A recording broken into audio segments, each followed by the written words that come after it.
Hello everyone, and welcome to day number 24 of your daily Chafetz Chaim. Today we continue with the Chafetz Chaim's introduction to the laws of Lashon Hara and Rechilus, as he concludes his list of mitzvos that a person can violate through speaking Lashon Hara. And he says, number 13, everything that we've said until now is true if everything that the person says in his Lashon Hara is true. However, if some or all of the Lashon Hara that he says is not true, then he is also in violation of the mitzvah of Midvar Sheker Tirchak, that we are commanded to distance ourselves from falsehood.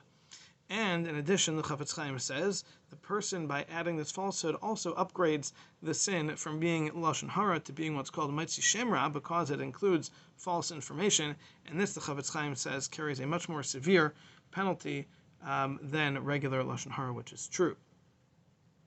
And number 14, in addition, the Chafetz Chaim says it seems to him that the person who speaks Lashon Hara is also in violation of the mitzvah of Halachta B'drachav.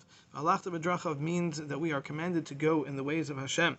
As the Gemara tells us, just as Hashem is merciful, so you should be merciful. Just as Hashem is benevolent, so you should be benevolent. And so with all of the good midos, the good character traits that a person can have based on the traits of Hashem, which are all only for good. And we find among the many good midos of Hashem is that Hashem hates Lashon Hara, even against terrible people, and even if it is absolutely true, as we find the story in the Gemara in Sanhedrin that talks about Achan, who had committed a terrible sin, and yet Hashem just told Yehoshua that the Jewish people have sinned, and Yeshua asked him, well, who was it?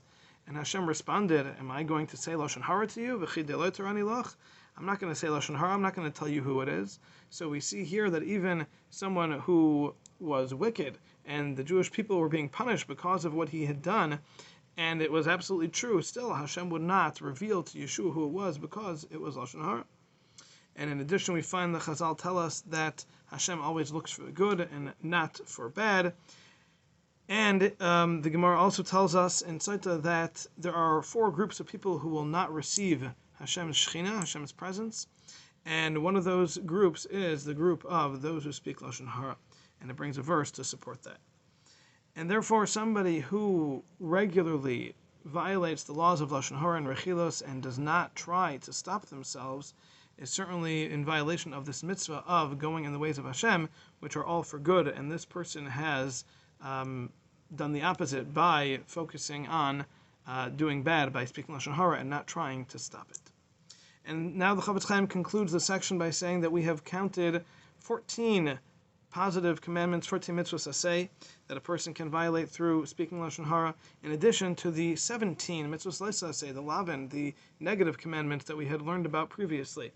And even though you're never going to have all 14 or all 17 all at the same time, all in one instance of Lashon Hara, nevertheless, if a person is going to go through life without stopping themselves from saying Lashon Hara, inevitably they will eventually violate all of the different commandments that we have mentioned thus far in the introduction.